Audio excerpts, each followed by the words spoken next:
Good morning friends. तो देवनारायण गुरुकुल योजना के अंदर हम पाठ्य पुस्तक के प्रश्नों का सॉल्यूशन निकाल रहे थे। तो आज हमारे क्वेश्चन है 11 से 20। तो क्वेश्चन नंबर 11 है आपके पास 1045, 2005, 1250, 1830, 1044 में संख्याओं का आरोही। आरोही का मतलब होता है छोटे क्रम से बड़े क्रम की ओर लिखना। तो सबसे पहले आपने को सबसे छोटी संख्या को लिखना है, फिर उससे बड़ी लिखनी है। तो आप देखोगे इनमें सबसे छोटी संख्या कितनी है? 1044। फिर 1044 के बाद में उससे बड़ी संख्या कितनी है? 1045। उससे बड़ी संख्या कौन सी है? 1250। उससे बड़ी कौन सी है? 1830। उससे बड़ी कौन सी है? 2005।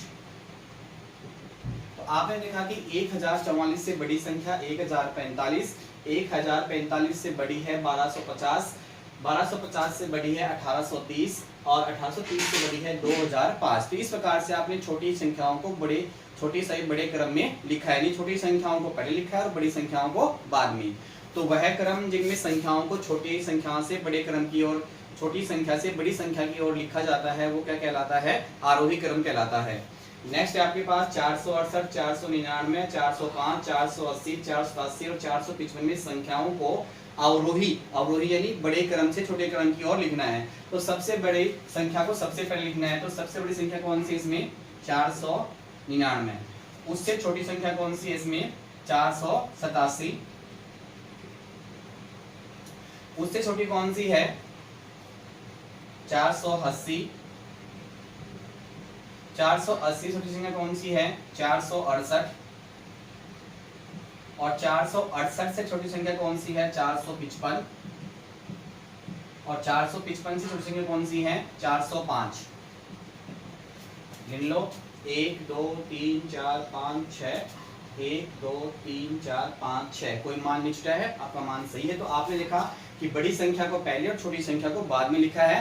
तो वह क्रम जिनमें बड़ी संख्याओं से छोटी संख्याओं की ओर लिखा जाता है वो क्या कहलाता है? अवरोही क्रम लिखा जाता है। तो 499 सबसे बड़ी संख्या है। 499 छोटी संख्या होगी 487। 487 छोटी संख्या होगी 480। 480 से छोटी संख्या होगी 468। 468 से छोटी संख्या होगी 455 और 455 से छोटी संख्या होगी 405। नेक्स्ट हमारे पास है 6345, 4225, 7324, 3025 और 6001 में संख्याओं को अवरोही क्रम, अवरोही वही आपका बड़े से छोटे क्रम की ओर लिखना है। तो इसमें सबसे बड़ी संख्या देखनी है, वो कितनी है? 7324, कोमा उससे छोटी कौन सी है? 6345। उससे छोटी कौन सी है? 6001।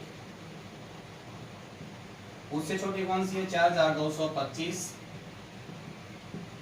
4225 से छोटी है 3025। संख्याएं गिन लो, कोई संख्या छूट नहीं गई हमारे पास।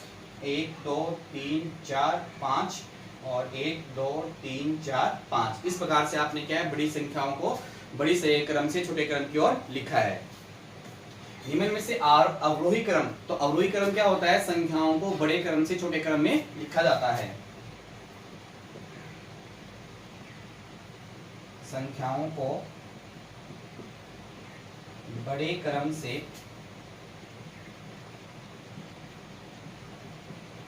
छोटे क्रम में लिखना,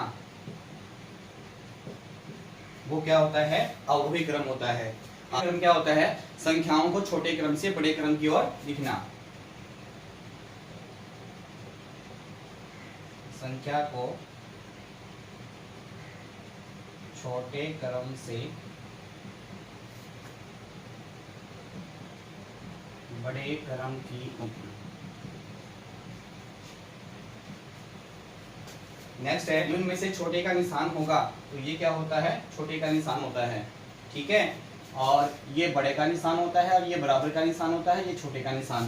तो इसमें क्या पूछा गया अपने पास? छोटे का निशान। तो छोटे का निशान कौन सा होता है? ये होता है।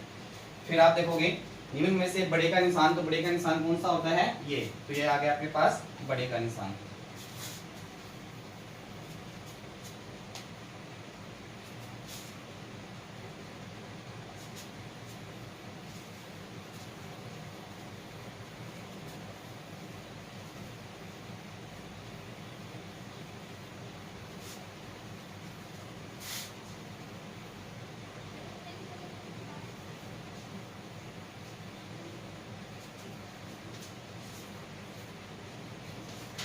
क्वेश्चन नंबर 18 है,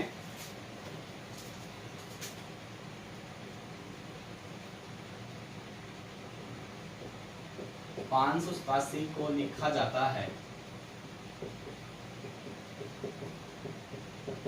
यानी 587 को लिखा है, इसका विस्तारित रूप लिखना है अपने को। तो इसका विस्तारित रूप क्या होगा, 5 है और 5 के बाद में कितने अंक है, 2 अंक, तो 2 जीरो लगा दोगे। फिर प्लस 8, 8 के बाद में कितना अंक है, 1 अंक, तो 1 जीरो लगा दोगे। लास्ट में कितना आ जाएगा, 7। तो ये क्या आ गया, 587 का विस्तारित रूप बोल सकते हो, या आप इस रूप में आप लिख सकते हैं। 1045 को लिखा जाता है, इसका विस्तारित रूप क्या होगा हमारे पास, सबसे पहले आप देखोगे 1 और 1 के बाद में जितने अंक हैं उतने जीरो लगाने हैं। तो 1 2 3 जीरो हैं तो 3 जीरो लगा दिया आपने। फिर 0, 0 के बाद में 2 अंक हैं तो 2 जीरो लगा दिए। फिर 4, 4 के बाद में 1 अंक है तो 1 जीरो लगा दिया। और 5 क्या है, अकेला। तो इस प्रकार से क्या हो गया, 1045 को लिखा जाता है। इसको अपन क्या है, ये भी लिख सकते हैं, यानी इसको अपन 1000 प्लस 40 प्लस 5, ये बीच वाला मान क्या अपन छोड़ सकते हैं, कोई प्रभाव नहीं पड़ता है इसके अंदर। क्वेश्चन नंबर 20 है, यदि एक ईंट की लंबाई 2 प्रतिशत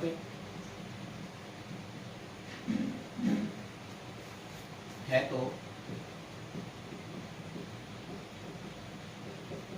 बताओ 4 ईंटों को जोड़ने पर लंबाई कितनी होगी।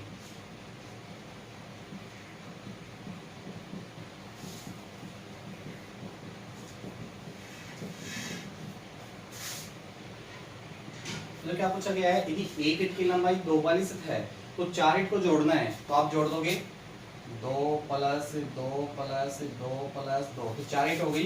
1 ईंट, 2 ईंट, 3 ईंट, 4 ईंट, और सभी को जोड़ने में कितना आ गया, 8 प्रतिशत। तो 4 ईंटों को जोड़ने पर कुल लंबाई कितनी हो जाएगी, 8 प्रतिशत हो जाएगी। इस प्रकार से हमारे 20 क्वेश्चन कंप्लीट हो गए। तो सभी विद्यार्थी क्या है, इनका लगातार अध्ययन करते रहें, इनको याद करते रहें और अच्छी तरह से तैयारी करते रहें। किसी प्रकार की कोई भी समस्या आपको उत्पन्न होती है तो आप व्हाट्सएप या कॉल के माध्यम से उन समस्याओं को दूर कर सकते हैं। Okay, bye, thank you.